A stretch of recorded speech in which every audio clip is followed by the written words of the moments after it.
꿀벌 토크 시간입니다. 안녕하세요. 코로나 대처를 위한 미국의 제도, 백신, 그리고 치료제에 대해서 알아보고 생각해보는 시간을 가질 겁니다. 이 옆에 있는 그 글자도 하나씩 보시죠. Operation Warp Speed라고 해서 미국 국방부에서 지금 진행하고 있는 신속 승인 제도라고 약간 맥을 같이 한다고 생각하시면 됩니다.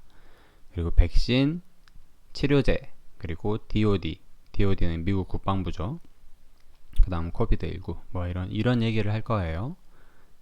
제 구독자분들 같은 경우에는 딱 보면 이런 얘기를 하나 보구나 아시겠지만 그냥 이제 막연하게 뭐 백신 혹은 치료제 혹은 OWS가 뭐지 하고 들어오신 분들께서는 이제 처음이다 보니까 뭐 이런 영상이 있어 싶기도 할 거고, 또 어떤 분들은 설명 잘해주네, 괜찮네, 마음에 드네, 이 정도면 마음에 드네 하는 분들은 좋아요와 구독을 한 번씩 눌러주시길 부탁드리겠습니다.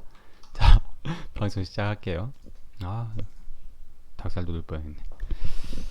일단 요즘 자주 뜨는 기사가 이제 백신의 효능에 대한 의심 기사가 자주 뜨고 있습니다.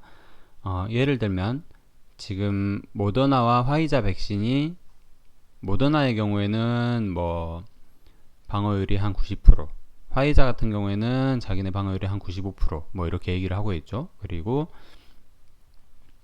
모더나는 뭐 운반 및 그 보관이 영하 한 20도 정도에서도 가능하다. 그리고 화이자 같은 경우에는 영하 90도 정도에서 보관을 해야 된다. 70도에서 90도 사이로 뭐 보관을 해야 된다. 그런 얘기도 있고. 그리고 이제 아스트라제네카 백신 얘기가 또 나왔는데, 아스트라제네카가 뭐 70% 정도지만 가격이 되게 저렴하다. 그래서 우리나라에서도 정부 차원에서 몇 천만 명분의 뭐 백신을 확보할 예정이다. 계약을 맺으려고 이렇게 작업을 하고 있다. 뭐 그런 얘기가 있었어요. 3천만 명분, 뭐 1천만 명분 뭐 이렇게 계약을 맺으려고 하고 있다고 하더라고요. 근데 제 생각은 아직은 너무 이른 게 아닌가 싶습니다. 그 이유는 이제 이 효과성에 대한 90% 이게 너무 과장된 게 아닌가 싶고요. 이 업체들이 지금 너무 경쟁이 붙어가지고 미리 이렇게 계약금을 받으려고 막 하는 게 아닌가 싶기도 하고, 신뢰성이 좀 떨어진다고 저는 생각을 하고 있어요. 그 이유로는 임상시험 자체의 설계의 문제, 그리고 실수가 좀 많다고 하고요. 오늘 나온 기사는 뭐 2회분을 투여를 해야 되는데, 한 가지 실험에서는 1회차 투여를 할 때 뭐 100%, 그리고 2회차 투여할 때 100% 이렇게 투여를 했다. 근데 효과가 뭐 한 60% 정도 나왔다. 그리고 제가 이해한 내용만 그냥 말씀드릴게요. 그리고 1, 2차인데 얘는 실수로 50%를 투여했대요. 그리고 두 번째 투여할 때 100%를 투여를 했대요. 이렇게 한 바이알이나 뭐 앰플이 있으면 절반만 투여를 했대요. 근데 이때는 뭐 한 90%가 나왔대요, 방어율이. 그래서 중간으로 해가지고 평균 내가지고 70% 정도라고 효과성이 있다고 그렇게 얘기를 했나봐요. 임상 설계 자체를 잘못한 거죠, 그러니까. 그리고 왜 적게 투여한 사람들이 왜 효과성이 더 높냐, 이거를 설명을 못 한다는 거예요. 그래서 전문가들이 신뢰성에 의문을 제기하고 있다, 뭐 이런 기사들이 계속 뜨고 있는 겁니다. 그리고 여기 62% 나왔네요. 90%, 그 다음에 62%, 그죠? 그리고 화이자나 모더나 백신의 경우에도 예를 들어 3만 명에게 투여를 하면, 제가 혹시 잘못 이해하고 잘못 말씀드린 게 있으면 댓글로 좀 지적을 해주십시오. 3만 명에게 임상시험을 해요. 그러면은 백신을 이쪽에는 투여를 하고 이쪽에는 물만 투여를 할 건데, 이쪽에는 백신을 투여를 했어요. 15,000명한테. 그리고 이쪽에는 물만 투여했어요. 그래서 그냥 일상생활 하십시오 하고 나서 시간이 쭉 흘러서 만약에 100명이 코로나에 확진이 됐어요. 양성 판정을 받았어요. 그러면 이 중에, 여기가 아까 백신을 맞은 투여군이었잖아요. 여기가 이제 대조군이었고, 그러면 요 사람들이 10명이었고 요 사람들이 90명이었어. 그러면 100분의 10 해가지고 100명 걸렸는데 그 백신 맞은 사람이 10명밖에 안 걸렸네. 90% 효과가 있어. 이렇게 결론을 짓는다는 뜻입니다.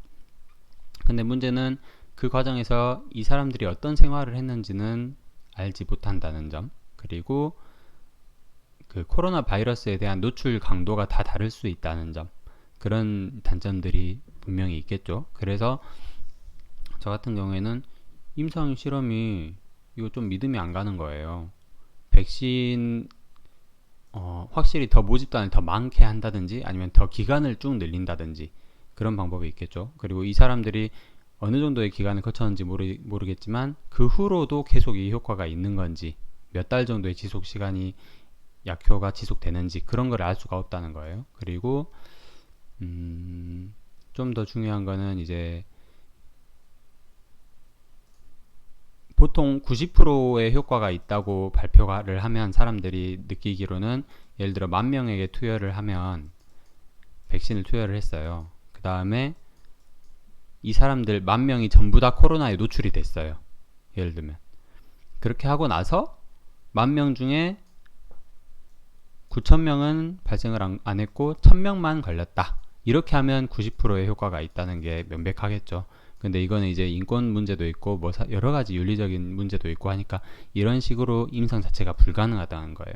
그렇기 때문에 저는 백신보다는 코로나 치료제가 좀 더 이렇게 더 빨리 나올 수밖에 없다라는 식으로 계산이 되는 거죠. 어떻게 보면. 그리고 치료제는 상당히 여러 개가 이렇게 나와야 될 거예요. 한 가지 딱 코로나 치료제라고 해서 코로나에 걸린 사람을 이 치료제를 투여했을 때 코로나가 완전 없어지는 약이, 코로나 바이러스, 몸에 있는 코로나 바이러스를 전부 다 제거하는 약이 나오지 않는 한은 상당히 여러 가지 약, 예를 들면 이 약은 뭐 사이토카인 스톰을 제거해준다, 억제해준다. 그리고 이 약은 열을 좀 줄여준다. 이 약은 좀 비타민제라서 좀 힘을 나게 해준다. 면역력을 증강시켜준다. 이렇게 해서 여러 가지 약을 쓸 수밖에 없겠죠. 그렇기 때문에 잠재적인 지금 코로나 치료제 개발하는 회사들은 서로 협력 관계에 있는 거라고 생각하셔도 돼요. 치료제 하나가 나왔다 해서 다른 회사의 주가들이 막 이렇게 떨어지고 막 그럴 단계가 아니라는 거죠. 그렇습니다. 이상으로 뭐 백신에 대한 얘기는 그만하고요. 이 백신 자체의 뭐 의심 그런 얘기는 그만하고, 또 한 가지 제가 준비해 온 자료가 있습니다. 미국 국방부 사이트예요. 간지 나죠, 간지. US Department of Defense라고 해서 코로나 바이러스가 있고, 이 사이트에 대한 얘기를 좀 해볼까 합니다. 일단은 영상을 1편, 2편으로 나눠서 할게요. 예. 꿀벌 토크, 코로나 대처를 위한 미국의 제도, 백신 그리고 치료제에 대해 알아보는 시간이고, 상편은 여기까지로 마치도록 하겠습니다.